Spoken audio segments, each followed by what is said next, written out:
Live from Chicago, this is Open Line.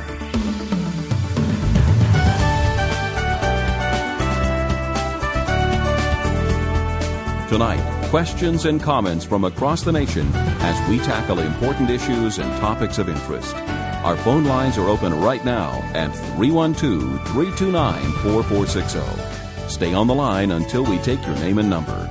Again, 312-329-4460. Now, here's your guest host for this evening's edition of Open Line. Hi, I'm Gary Zandstra. Gathered here, we have a panel of people that cover different areas of the use of technology in the context of worship, ranging from sound to lighting to video and even into room design and acoustical design of worship spaces. And tonight our focus is going to be to discuss that and to hopefully paint a picture of how we feel that technology can be used to glorify God in the context of worship. As I said, my name is Gary Zandstra. I'll be moderating this evening with a gentleman here. Joining me are a group of gentlemen that I'm going to let themselves introduce around the table here. So if you want to start us off, Tim. Sure. Hi, my name is Tim Eason, and I'm the president of thedigitalchurch.com. We're an online resource center providing educational material and even some software, worship software, and some graphics to help churches in their media ministries and help them do their job better. And I'm Tim Veer with the Applications Engineering Group at Shure Microphone Company. We provide technical support for a wide range of product, but many of our applications questions come from the church sound community, and so I'm happy to be part of this presentation tonight. Hi, I'm R. Bob Adams. I am with Hoover and Keith out of Houston, Texas. We are an independent acoustical consulting firm. We work all over the nation. And our thrust has been for churches for over 20 years. And I have had the privilege of working with them as a senior consultant. We do the complete technology package inside the building, starting with noise control and room acoustics, into the sound reinforcement, into the audio visuals, lighting, and rigging. And it's full theater design and into broadcast. So it's a pretty broad image, but I'm project manager, and as such, I get to keep looking at the overview. So those things that I'll bring to the table today have to do with the big picture. That's where the key is for me. I'm Vance Brashears. I'm the president and principal consultant for Sound Technology Consultants based in Alpine, California, just outside of San Diego.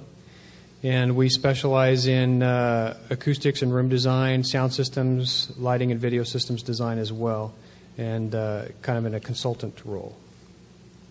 And I am Kevin Barlow with Barco Projection Systems.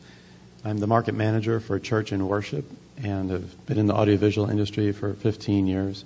Barco is one of the leading manufacturers of projection systems, and the church market is also a personal ministry for me as well as a profession. I'm Anthony Coppedge. I'm the National Director of the Church and Worship Market for Intellisys Group, design-build firm based in Dallas, Texas. Travel all over the country working with churches to help them integrate systems so that they don't have to have one piece of equipment. They have the whole system design, and specialize in video projection for houses of worship. I'm Dave Rauch. I'm president of Electra Technologies down in San Antonio, Texas. We're a design installation firm. We deal in the residential, commercial, and the church market. I head up the church market in that area and concentrate on education, equipping, and training the local church across the U.S. These gentlemen joining me here on Open Line, I have had the opportunity to personally meet all of them and know many of them and would consider them to be friends. And all of their hearts do beat for the church and for how the church can use today's technologies to reach not only the lost, but to equip the believer and to basically help the church ministry. Previously, I've served on staff at a large church, and I would have people that would ask me about the use of technology in a worship service. And as I was reading the scriptures one day, it came to me where Jesus went out on the boat to speak to a group of folks, that he was using the technology of his time to reach those people. By going out on the boat, not only did he get away from the people, which I'm sure he was feeling crowded and cramped, but also he was using the laws of physics, God's laws of physics right there, and amplifying his voice by using the reflections off the water, therefore able to reach the masses so they could hear and understand. And as we look at using technology, I think God has given us many additional tools that we can bring in today. Tim Veer, if you wouldn't mind, you had some additional comments from our opening there that I'd like to have you add in, if you would, please. Certainly. The earlier comment about using drawing in the sand and the natural amphitheater for acoustic reinforcement as an early example of technology in a worship environment. One of the early technologies, if you will, but later, that might relate to something like video projection would be the stained glass window, which told a story, illustrated things in a very beautiful way, but using available light and so forth in a technique that has existed for many, many years. To that, I would add that even today, there's a lot of churches, and some that I have the privilege of visiting all over the United States, and we're up in the Midwest right now, and there's a lot of older churches up here that were built years ago, and this was a major emphasis in their church. You walk in and you can literally see the story of Christ's life as you walk around the room. The money that they put into the stained glass windows there in those buildings, if you put it in perspective according to the money available at the time, you're going to find out that in reality it's not that far different than what some of the technology costs today. Even though the technology is tremendously expensive, stained glass back in those days was tremendously expensive, but it was a decision that they made to build the church so that everybody could receive the communication of the story of Christ, and they did it accordingly. Two other things that came to mind real quickly that play into that. We have seen the evolution of the old flannel graph, where when we were kids, and I know that's a couple of weeks, I'm a little older than some of you, but I remember well the vacation Bible schools and the fact that they used to come in and do flannel graphs and how we would watch it.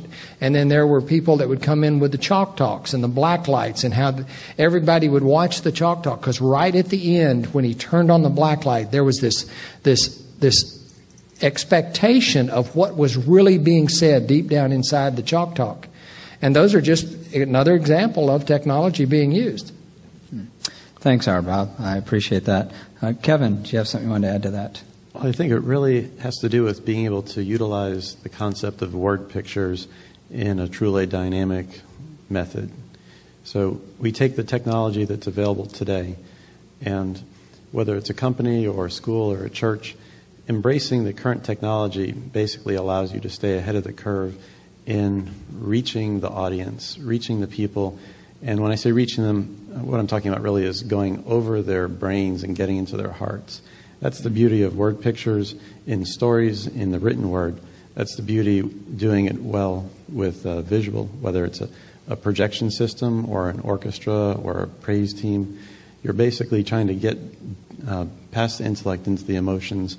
If you've got video projection, just as one example, you have almost endless opportunities to create visual word pictures that can supplement what's either being led in worship or being taught or preached. So it's with those thoughts that we're going to look forward here and begin our discussion just shortly right here after this break on Open Line, as we'll approach and look at the use of technology in the worship service here today in the 21st century.